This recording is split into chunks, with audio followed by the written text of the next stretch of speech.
Bismillahirrahmanirrahim. A very warm welcome to all of you in unique, interactive pre-FSC online lectures. Many of you are familiar with me and you are getting my lectures constantly since 2nd of May.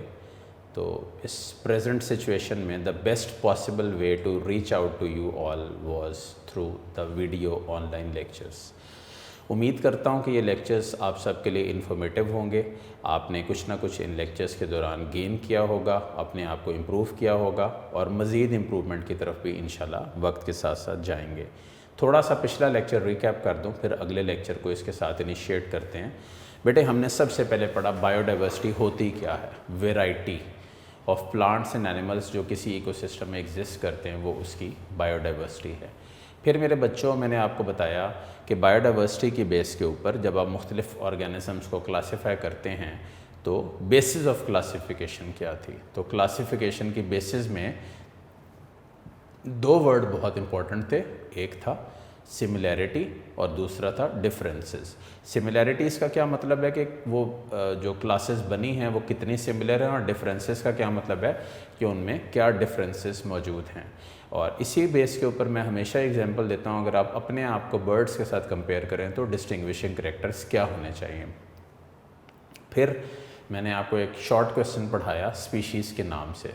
तो species क्या होता है? Group of organisms of basically the same species which are reproductively isolated from all such other groups in the nature is known as species. तो बेटा, जो species वाला सारा group है और जो क्लासिफिकेशन है उसमें फिर इसी की बुनियाद के ऊपर आगे एक क्लासिफिकेशन चार्ट बनाया गया।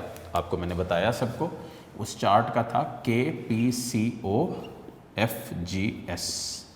ये जो KPCOFGS है, इसके अंदर ज़रा देखिए तो kingdom, phylum, class, order, family, genus, species, ये इस वे में और इस अंदाज में यहाँ पे एग्जिस्ट करता है, जिसके अंदर आप इस सारी को क्लासीफाई कर लेते हो। देन बेटे, किंगडम, फाइलम, क्लास, ऑर्डर की बेस के ऊपर जब क्लासिफिकेशन सिस्टम्स बना दिए गए तो सबसे पहला क्लासिफिकेशन सिस्टम कैरोलस लीनियस ने बनाया था। कैरोलस लीनियस एक बायोलॉजिस्ट था, बेसिकली 1750s में ही वॉज वर्किंग। उससे बहुत पहले वो सोच रहा था चीज़ों को और इम्प्रूव कर रहा था। तो सोचते सोचते उसने एक नया ऐसा सिस्टम बनाया जो यूनिवर्सली एक्सेप्टेड था, ग्लोबल रिकग्निशन उसको मिली और उसके ऊपर कोई भी एतराज़ नहीं था। उस सिस्टम ऑफ क्लासिफिकेशन की बुनियाद के ऊपर जो ऑर्गेनिजम्स को बेटा क्लासीफाई किया गया, वो क्लासीफाई किया गया मुख्तलिफ़ कैटेगरीज़ के अंदर। लेकिन जो सबसे इम्पॉर्टेंट, उसने दो क्लासेस बना दी, एक लिस्ट ऑफ एनिमल्स और दूसरी लिस्ट ऑफ प्लांट्स, और टू वर्ड सिस्टम दे दिया। टू वर्ड सिस्टम क्या था? जीनस और स्पीशीज़ सिस्टम। ये जो जीनस और स्पीशीज़ सिस्टम था, ये बेस करता था इनकी स्पेसिफिक्स के ऊपर कि ये किस अंदाज में और कैसे क्लासिफाइड हैं और कैसे क्लासिफाइड नहीं हैं। ठीक हो गया? तो ये आपके पास है with regards to this. Then हम लोगों ने बेसिकली जो क्लासिफिकेशन सिस्टम दिया था उसमें टू किंगडम क्लासिफिकेशन सिस्टम के ऊपर वर्किंग की थी। और टू किंगडम क्लासिफिकेशन मैंने आप लोगों को अभी बताया था लास्ट लेक्चर में, रिकैप कर रहा हूँ ये। तो बेसिकली किंगडम प्लांटे हो या किंगडम एनिमेलिया हो, उसके साथ कुछ की वर्ड्स हैं जो अटैच्ड हैं और मौजूद हैं। जैसे प्लांट्स यूकैरियोटिक होते हैं, मल्टी सेलुलर होते हैं, ऑटोट्रॉफिक होते हैं, नॉन मोटाइल होते हैं, एज वेल एज प्रोड्यूसर्स भी होते हैं। इसका क्या मतलब है प्रोड्यूसर्स का?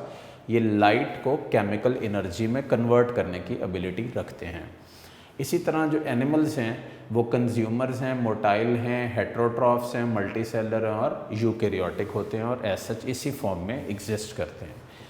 देन बेटे, हमारे पास इसके ड्रॉबैक्स के ऊपर था कि बैक्टीरिया या साइनोबैक्टीरिया को या प्रोकैरियोट्स और यूकैरियोट्स को प्रॉपर क्लासीफाई क्यों नहीं किया गया। और सेकेंडली, यूग्लिना के ऊपर बहुत सारे बायोलॉजिस्ट ने डिसएग्री किया था। उन्होंने कहा था कि यूग्लिना की क्लासिफिकेशन और पोजीशन एज सच इस तरह की क्यों नहीं है।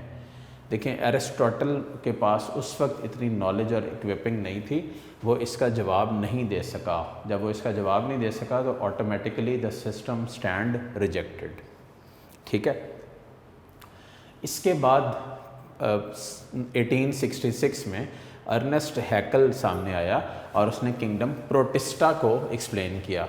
किंगडम प्रोटिस्टा में बेसिकली प्लांट्स और एनिमल्स के अलावा जो यूग्लिना वाला इतराज़ था, इसको दूर करने के लिए प्रोटिस्टा का किंगडम ऐड अप किया गया।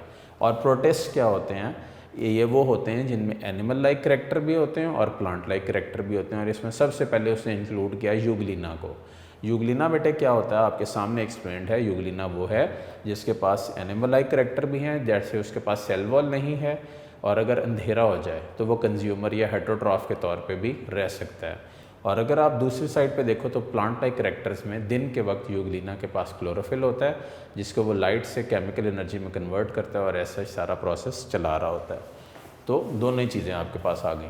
देन हम पहुँचते हैं बेटे इसके बाद इसके जो ड्रॉबैक्स थे। इसमें सबसे इंपॉर्टेंट ड्रॉबैक था बेसिकली प्रोकैरियोट यूकैरियोट का भी था, लेकिन इसके अलावा फंजाई का बहुत इंपॉर्टेंट था। उसने और उसके दौर में ई चैटन के दौर में बहुत सारे लोगों ने कहा, और ई हैकल के दौर में भी, अर्नेस्ट हैकल के दौर में भी, कि आप ये बताएं कि फंजाई के जो मेन करैक्टर हैं, जैसे उसकी सेल वॉल काइटिन की है और वो एब्जॉर्प्टिव हेटरोट्रॉफ है, तो आपने उसको प्लांट्स में क्लासीफाई क्यों किया हुआ? इस बात का जवाब जो है वो अर्नेस्ट हैकल के पास नहीं था, इसलिए 3 किंगडम क्लासिफिकेशन सिस्टम भी रिजेक्ट हो गया। अब जब ये बेटे 3 किंगडम क्लासिफिकेशन सिस्टम रिजेक्ट हुआ तो दुनिया की परेशानियों में आप कह सकते हो कि इजाफा हो गया, और दुनिया ने बहुत सारी वर्किंग शुरू कर दी। और वर्किंग करते हुए उन्होंने इस सारे को रिजेक्ट करते हुए अब एक नया क्लासिफिकेशन सिस्टम बनाया। अब वो हम शुरू करते हैं। The name of it is क्या? 5 किंगडम क्लासिफिकेशन सिस्टम। तो ये जो बेटे 5 किंगडम क्लासिफिकेशन सिस्टम था, ये लेटेस्ट था, ये मोस्ट बैलेंस था। इसके ऊपर जितने भी प्रॉब्लम्स थे बायोलॉजिस्ट के और जितने भी उनके मसाइल थे वो सब हल कर दिए गए थे, और उसके बाद मज़ीद उनके अंदर उनके पास कोई भी इससे रिलेटेड प्रॉब्लम लोगों के पास नहीं रह गई थी। तो अभी हम इसको शुरू करते हैं। 1969 रॉबर्ट व्हिटेकर ने प्रेजेंट किया था 5 किंगडम क्लासिफिकेशन सिस्टम। ठीक है, 5 किंगडम क्लासिफिकेशन सिस्टम प्रेजेंट किया था। इस सिस्टम के मुताबिक जो 5 किंगडम क्लासिफिकेशन सिस्टम है, इसके मुताबिक जो बेसिस इसकी बनाई गई, वो बनाई गई बेसिकली 3 मोड ऑफ न्यूट्रिशंस की बेस के ऊपर। तो अगर आप बेसिस के ऊपर आओगे तो बेसिस बेटे इसकी बनाई गई है 3 मोड्स ऑफ न्यूट्रिशन के ऊपर। 3 मोड ऑफ न्यूट्रिशन यहाँ पे जो स्टडी किए गए, जिसके ऊपर सारी वर्किंग की गई, वो कौन से थे या वो किसकी बेस के ऊपर बनाया गया उसको? तो ये 3 वर्ड्स यहाँ पे आपने करने हैं। फोटोसिंथेसिस, एब्जॉर्प्शन और इंजेशन। ठीक है, ये 3 वर्ड्स हैं जिनकी बेस के ऊपर इस सिस्टम को क्लासिफाई किया गया। फोटोसिंथेसिस, एब्जॉर्प्शन और इंजेशन। ये जो आपके पास वर्ड्स हैं, सबसे पहले तो इन वर्ड्स को क्लियर करें कि ये हैं क्या। फोटोसिंथेसिस क्या होता है? लाइट को केमिकल एनर्जी में क्लासिफाई करने वाले को फोटोसिंथेसिस बोलते हैं। ठीक है, light to chemical energy. Then absorption क्या होता है? एब्जॉर्ब करने का अमल, जैसे खाने को एब्जॉर्ब किया जा रहा है। देन इंजेशन क्या होता है? Intake of food material, ingestion कहलाता है, जिसमें आप इंजेस्ट कर रहे होते हैं। ठीक है, अब ये जो किंगडम क्लासिफिकेशन है, इसकी बेस के ऊपर जो 5 किंगडम बनाए गए, 1 बाय 1 करते हैं। सबसे पहले किंगडम प्लांटे ऐड कर दें। मेरा ख्याल है कि मैं आप लोगों को बहुत सारी डिटेल में एक्सप्लेन कर चुका हूँ। अब आप लोगों को बताना चाहिए कि किंगडम प्लांटे क्या होता है और वो किस बेस के ऊपर आप उसको क्लासिफाई करते हैं।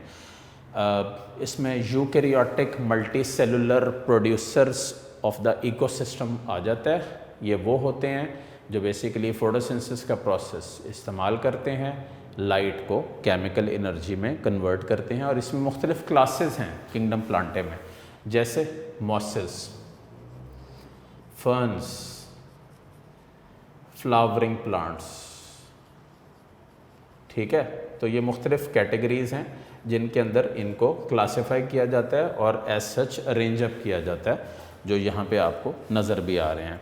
ठीक है, तो सबसे पहले तो आपने इसको क्लियर करना है कि ये किस बेस के ऊपर अरेंजमेंट है और क्या उसकी न्यूट्रिशनल मोड है और किस अंदाज में है वो। ठीक है, ये पहला हो गया। Second, kingdom animalia. अब ये क्या होता है किंगडम एनिमेलिया? ये वो किंगडम है जो एनिमल्स के साथ डील करता है। और एनिमल्स क्या हैं? Eukaryotic multi cellular consumers of the ecosystem. और ये और डेफिनेटली मोटाइल भी होते हैं, एक जगह से दूसरी जगह मूव भी कर सकते हैं। और कंज्यूमर्स क्या होते हैं? वो होते हैं कंज्यूमर्स जो खाने को कंज्यूम करते हैं और एज सच इसी बेस के ऊपर इसको अरेंज अप भी करते हैं और मौजूद भी रहते हैं। ठीक हो गया? तो ये आपके पास हो गया with regards to kingdom Animalia या एनिमल किंगडम, जो यहाँ पे आपको मैंने बता दिया। The third is kingdom Monera. जो किंगडम मोनरा है इसमें आप क्लासिफाई कर लें ऑर्गेनिजम्स को, they are classified into bacteria या साइनोबैक्टीरिया। ठीक है? जो किंगडम मोनरा में आ जाते हैं वो बेटे दो आ जाते हैं, बैक्टीरिया और साइनोबैक्टीरिया। और ये जो बैक्टीरिया और साइनोबैक्टीरिया ये वो हैं, फिर सुन लें, ये वो हैं जिनके पास ना तो न्यूक्लियस नहीं है और ना ही मेम्ब्रेन बाउंड ऑर्गेनेल होती है। तो चैप्टर 4 आपको मैं पढ़ा के लाया हूँ, फिर भी ये वर्ड देख लें जिन बच्चों ने आज शुरू किया है।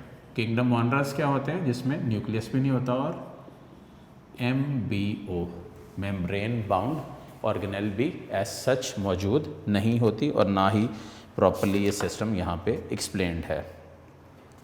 देन बेटे kingdom protista, fourth one. Kingdom protista को प्रोटिस्ट भी कहा जाता है। और किंगडम प्रोटिस्टा या प्रोटिस्ट में क्या किया गया ज़रा वो भी देख लीजिए। प्रोटिस्ट में बेटे उन ऑर्गेनिजम्स को क्लासिफाई किया गया है जो किसी और में एग्जिस्ट नहीं करते। ठीक है?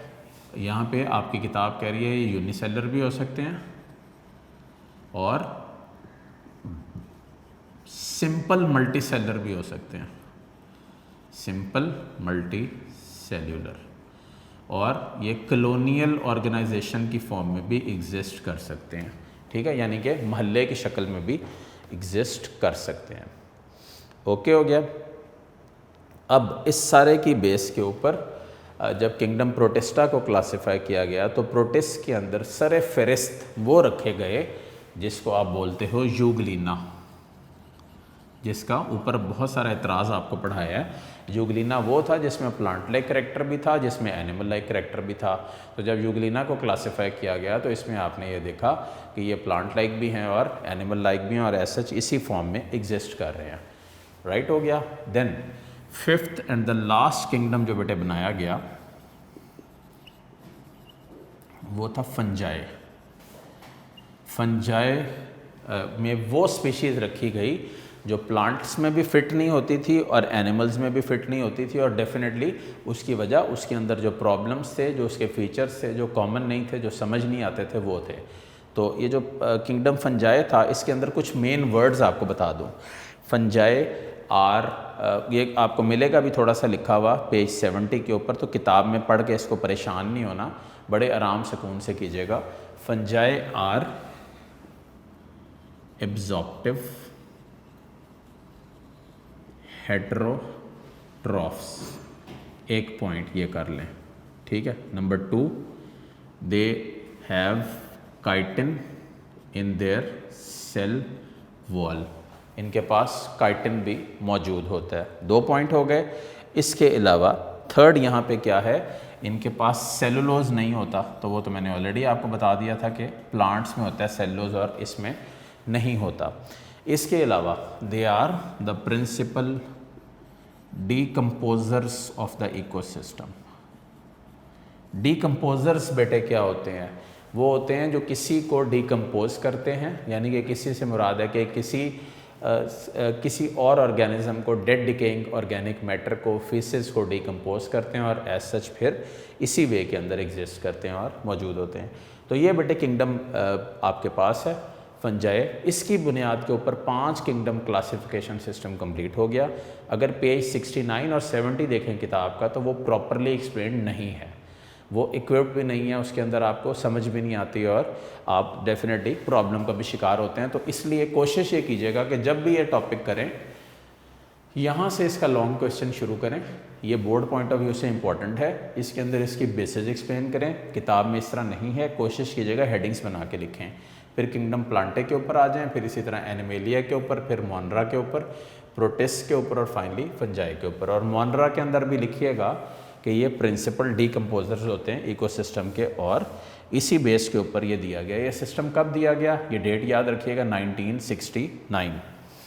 अब इसी सारे की बुनियाद के ऊपर जब ये सिस्टम दे दिया गया तो 1988 में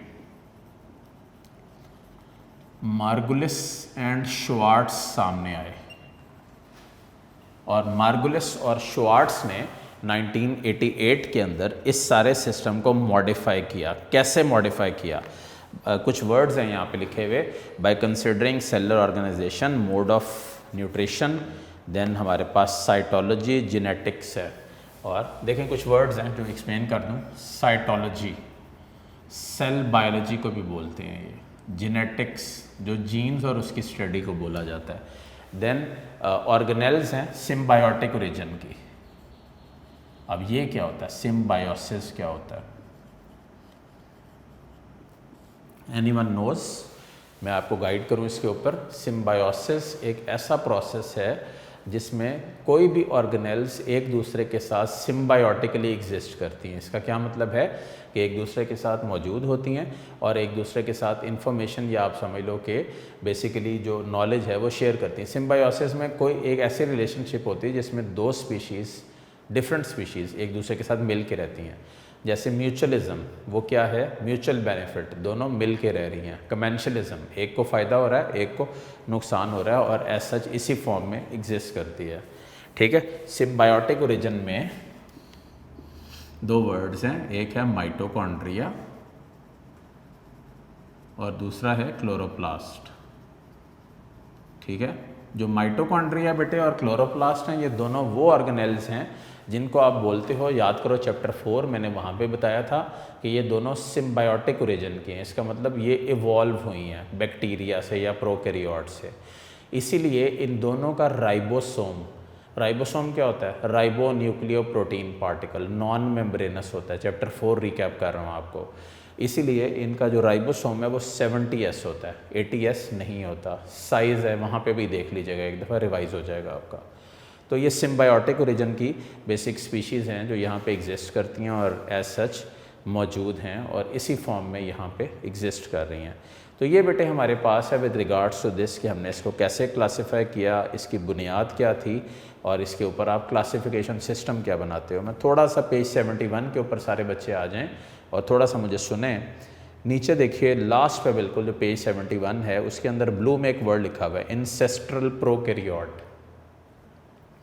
जनरल नॉलेज का MCQ जो आप सबको आना चाहिए। The first living organism which existed on earth was a cyanobacteria, या यू कैन से प्रोकैरियोट। ठीक है। देन बेटे ज़रा उसमें से देखिए जो ब्लू साइड पे जा रहा है, एक है आर्ची बैक्टीरिया। इसलिए बता रहा हूँ कि थोड़ा सा फेमिलियर हो जाएं आप वर्ड्स के साथ, फिर एक्सप्लेन करना आपके लिए बहुत ज़्यादा अच्छा होगा और आपको बहुत अच्छा समझ भी आएगा और इंटरेस्ट भी रहेगी आपकी। तो एक वर्ड लिखा हुआ आर्ची बैक्टीरिया, इस वर्ड को थोड़ा सा इलेबरेट करूँ आपके लिए। एंशंट बैक्टीरिया इसको बोलते हैं, यानी कि ये वो बैक्टीरिया है जो कदीम ज़माने में एग्जिस्ट करता था, 120 डिग्री सेल्सियस तक सर्वाइव कर लेता था, यानी कि इंतहाई हॉट टेम्परेचर में भी ज़िंदा रहता था और कोई भी इसको प्रॉब्लम नहीं होती थी। ठीक हो गया। अब इंसेस्ट्रल प्रोकैरियोट्स में हमारे पास ग्राम पॉजिटिव भी आ जाता है और ग्राम नेगेटिव भी आ जाता है। अब वो क्या है जी, ग्राम पॉजिटिव यहीं पे लिखा हुआ है पर्पल बैक्टीरिया, वो जिनका कलर या जिनकी स्टेनिंग प्रॉपर्टी उनको पर्पल कर दे वो ग्राम पॉजिटिव हैं, और वो जिनका कलर पर्पल ना हो, पिंक हो जाए, वो ग्राम नेगेटिव है। चूँकि वर्ड लिखा थोड़ा सा एक्सप्लेनेशन में आपको बता दिया। देन बेटे गौर करिए कि यही जो ट्री जब ऊपर को बढ़ता है पिंक प्रोकैरियोट्स से निकलकर सिंगल सेल्ड यूकैरियोट्स की तरफ, ज़रा डायग्राम के ऊपर फोकस रखिएगा। तो कुछ वर्ड्स हैं, एक शाख जा रही है प्रोटोजोन्स की तरफ। वो बेटे प्रोटोजोन्स वाली जो शाख है उसमें स्पॉन्जेस भी हैं, अमीबा भी है, हेलिजोन्स भी हैं, सिलिएट्स भी हैं और डायनोफ्लैजिलेट्स भी हैं। ठीक है। तो जो अमीबा है, हेलिजोन्स हैं, सिलिएट्स हैं और डायनोफ्लैजिलेट्स हैं, वो एज सच आपने क्लासीफाई करने और इसी फॉर्म में वो एग्जिस्ट भी करेंगे। देन हमारे पास सेकंड क्लासेस में आ जाता है प्रोटोजोन्स के बाद फंजाई। ज़रा गौर करिए, इसमें ग्रुप्स लिखे हुए हैं, यीस्ट लिखा हुआ है, देख सकते हैं आप लोग। देन एस्कोमाइसिटीज़ लिखा हुआ है और बेसिडियोमाइसिटीज़। ये सब ग्रुप वो हैं जो इंशाल्लाह चैप्टर 8 में जाकर डिटेल में पढ़ेंगे, अभी नहीं, अभी इसको सिर्फ नाम याद रखें। देन किंगडम एनिमेलिया है, ये इंजेक्शन करते हैं, ये आपने वर्ड देख लिया।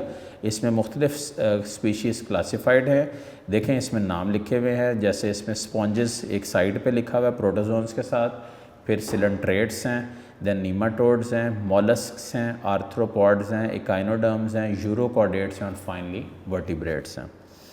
और फिर अगर आप यही बात ले आइए मल्टीसेलर यूकैरियोट्स की तरफ, तो उसमें सबसे इंपॉर्टेंट ग्रुप जो ऊपर बेटा ग्रीन में लिखा हुआ है, ग्रीन फॉर फोटोसिंथेसिस, उसका नाम है किंगडम प्लांटे। ये फोटोसिंथेसिस के अंदर सबसे हायर ग्रुप ऑफ प्लांट्स है एंजियोस्पर्म्स, फिर उसके अलावा जिम्नोस्पर्म्स, फर्न्स, मॉसेस, लिवरवर्ट्स और फिर फाइनली एल्गे से रिलेटेड ग्रुप्स हैं जो यहाँ पे एग्जिस्ट करते हैं। तो ये एक ब्रीफ ओवरव्यू था इसका, आपको सिर्फ ये समझाना और बताना मकसूद था कि ये किस फॉर्म में और किस वे में यहाँ पे अरेंज्ड हैं और एज सच कैसे मौजूद होते हैं। तो ये तो बेटे चैप्टर की इंट्रो थी जो अभी तक हमने की। अब हम ऐसे करते हैं कि हम वायरसेस को शुरू करते हैं और थोड़ा सा इंट्रो आज पढ़ेंगे और बाकी इंशाल्लाह फिर इसको आहिस्ता आहिस्ता आगे को बढ़ाते चले जाएंगे। शॉर्ट सा चैप्टर है तो इंशाल्लाह जल्दी ख़त्म हो जाएगा।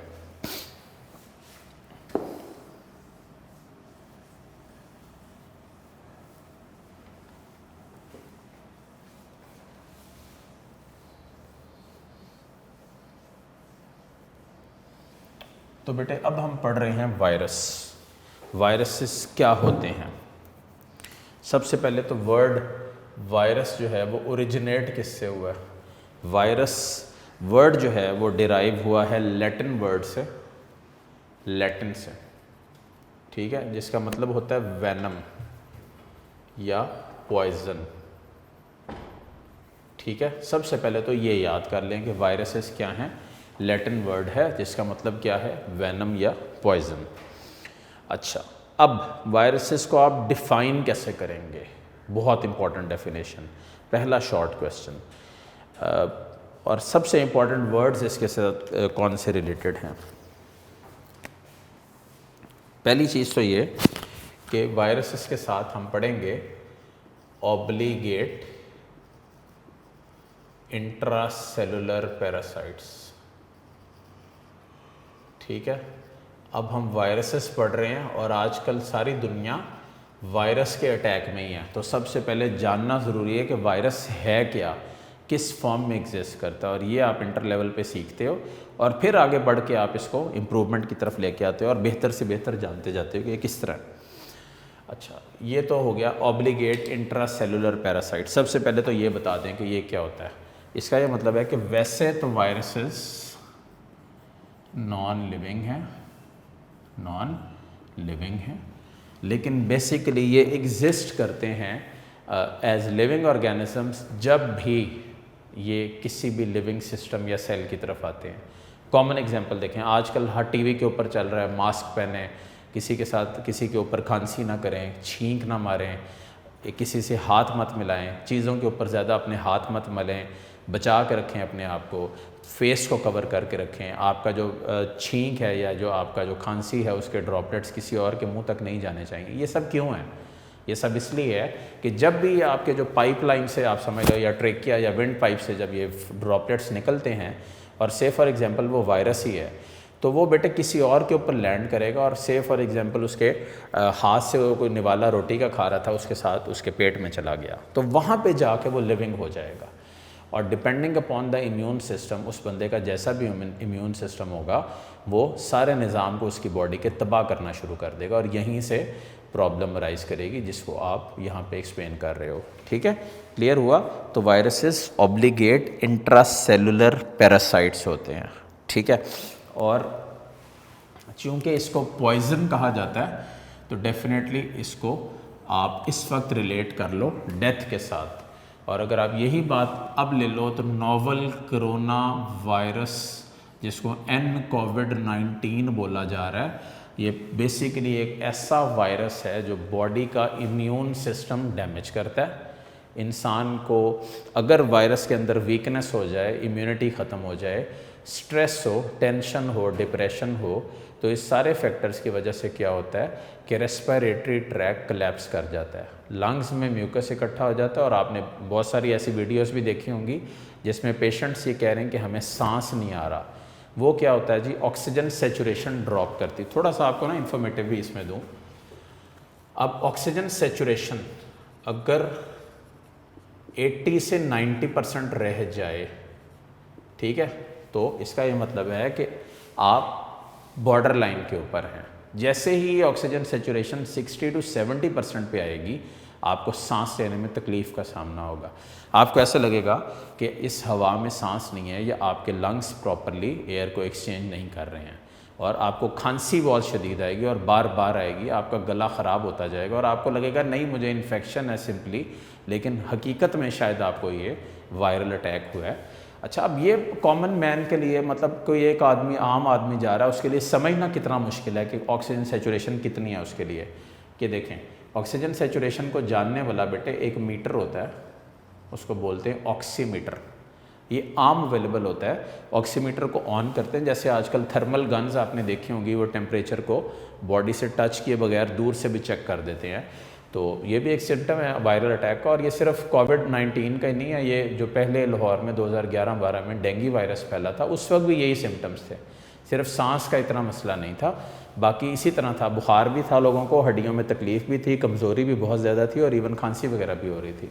तो ये हर बंदे के साथ डिफरेंट अंदाज में ये एक्ट करता है और मौजूद है। अच्छा, अब तो ये मैंने थोड़ा सा आपको बताया कोविड-19 किस तरह एक्ट करता है, आप इसको किस तरह चेक कर सकते हो। और इसमें हमेशा याद रखें, prevention is better than cure, परहेज़ इलाज से बेहतर है। तो आप परहेज़ करें, आप अपने आप को मिक्स मत करें। मार्केट्स में जाने की ज़रूरत नहीं है, शॉपिंग करने की ज़रूरत नहीं है, घर के ऊपर लिमिटेड रहें, लोगों के साथ हाथ मत मिलाएं। उससे क्या होगा कि आप इस वायरस अटैक से इंशाल्लाह सर्वाइव भी करेंगे और आपके घर वाले भी सेफ़ रहेंगे, क्योंकि जो अबव 50 ईयर्स का एज ग्रुप है ना, वो इसमें बहुत ज़्यादा इफेक्टेड होता है। तो कोशिश करिए कि ज़्यादा नहीं तो चंद प्रिकॉशंस, चंद सेफ्टी मेजर्स को अपने लिए और अपनी फैमिली के लिए इंश्योर करें। क्योंकि यूजली जब बच्चे, स्पेशली बॉयज़, जब दोस्तों के साथ खड़े होते हैं तो हाथ मिलाना, गले मिलना, बात बात पे एक दूसरे के साथ हाथ मारना, ये बहुत कॉमन है। लेकिन ये बहुत डिज़ास्टर्स भी है बेटे, इसकी वजह से प्रॉब्लम्स राइज़ करती हैं। और यूजली बच्चे इफ़ेक्ट नहीं होते, उनके बड़े इफ़ेक्ट हो जाते हैं, पेरेंट्स इफ़ेक्ट हो जाते हैं, और वो बहुत तकलीफ़देह होता है। तो कोशिश करिए परहेज़ करें, परहेज़ इलाज से बहुत बेहतर है। अच्छा, पहला वर्ड अभी हमने 2-3 वर्ड ही किए हैं, आगे बढ़ते हैं। वायरसेस नॉन लिविंग क्यों हैं? क्योंकि ये नॉन सेलुलर हैं। इसका मतलब क्या हुआ? इनके पास कोई भी सेल नहीं होता, इनकी बॉडी में सेल अल्लाह ने बनाया ही नहीं है, ठीक है। फिर वायरसेस इन्फेक्शियस पार्टिकल्स होते हैं। इन्फेक्शियस क्या होते हैं?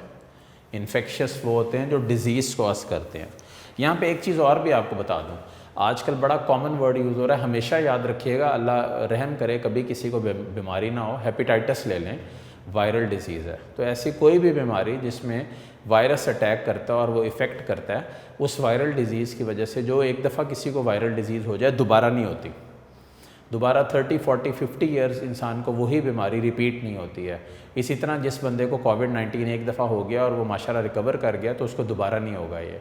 उसकी रीज़न क्या है? उसकी बॉडी में एंटीबॉडीज़ बन गई हैं इस वायरस के अगेंस्ट, और वो नेक्स्ट टाइम इस वायरस को उसके ऊपर हावी नहीं होने देंगे। इसलिए ना आजकल एक कॉमन टर्म यूज़ हो रही, टर्म आपको बताऊँ, नॉलेज में इजाफा करूँ, प्लाज्मा थेरेपी। अब ये क्या होती है प्लाज्मा थेरेपी?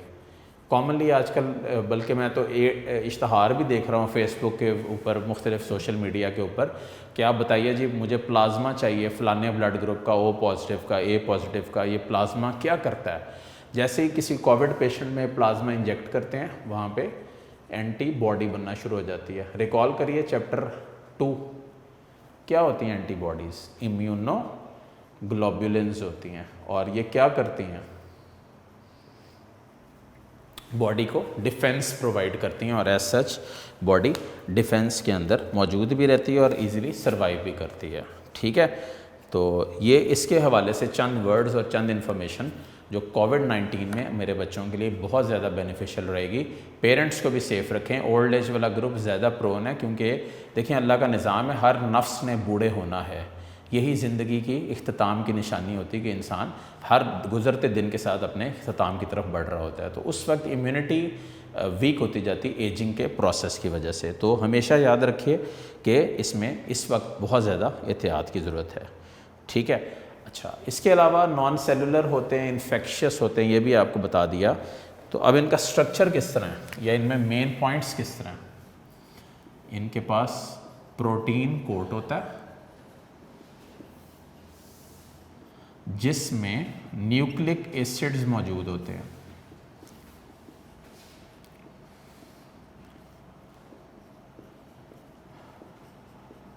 न्यूक्लिक एसिड्स दो तरह के होते हैं, या डीएनए होता है या आरएनए होता है। देखिए, कुछ इसका मतलब ये हुआ कि कुछ वायरसेस डीएनए वायरसेस भी होते हैं और कुछ वायरस आरएनए वायरस भी होते हैं। तो इसका ये बुनियादी मतलब है कि दोनों ही वायरस डेडली डेंजरस हैं और ऐसा इसी वे में मुख्तलिफ जो प्रॉब्लम्स हैं वो कॉज भी कर सकते हैं और मसाइल में इजाफा भी कर सकते हैं। ठीक हो गया। अच्छा, अब इसके अलावा कुछ और इसके साथ वर्ड्स, एक बहुत ही की word, they can reproduce only in the living cell।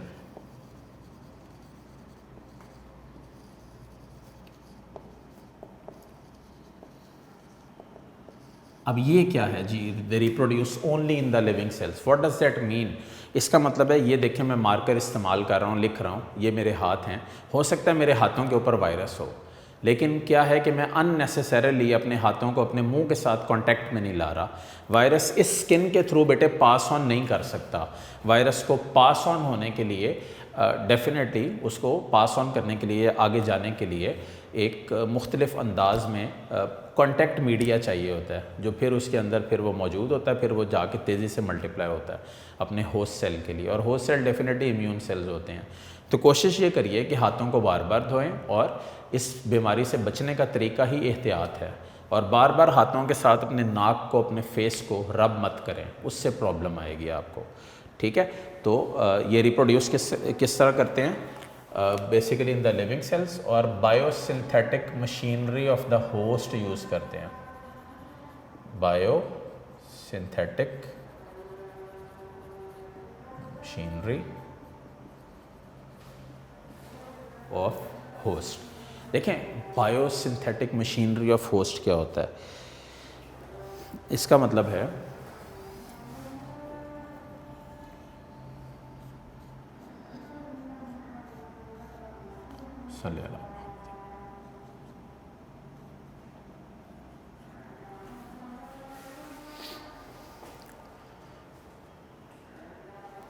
इसका बेसिकली बेटे क्या मतलब है कि जो वायरस है वो आके होस्ट सेल के साथ अटैच होता है, और अटैच होने के बाद फिर आगे अपने फंक्शंस परफॉर्म करता है। That is all what I had to say with this. The study of viruses is basically known as virology. तो ये आज का लास्ट शॉर्ट है। अभी वायरस की इंट्रोडक्शन हमने पढ़ी है, मज़ीद वर्ड्स भी एडअप करवाते जाएंगे इंशाल्लाह इसके अंदर, और वक्त गुजरने के साथ साथ ये इम्प्रूव भी हम इंशाल्लाह इसको करेंगे। मेरे आज के लेक्चर में वायरस से रिलेटेड बहुत सारी इन्फॉर्मेशन थी। कोशिश कीजिएगा इसको मज़ीद सीखें, मज़ीद मेरी बातों को गौर से सुनिए, और आजकल की सिचुएशन में अपने आप को इम्प्रूव कीजिए। होपफुली लेक्चर आपके लिए इन्फॉर्मेटिव था। मुझे अपनी दुआओं में याद रखिएगा। इंशाल्लाह नेक्स्ट लेक्चर के साथ फिर मुलाकात होगी। टिल देन, अल्लाह हाफ़िज़।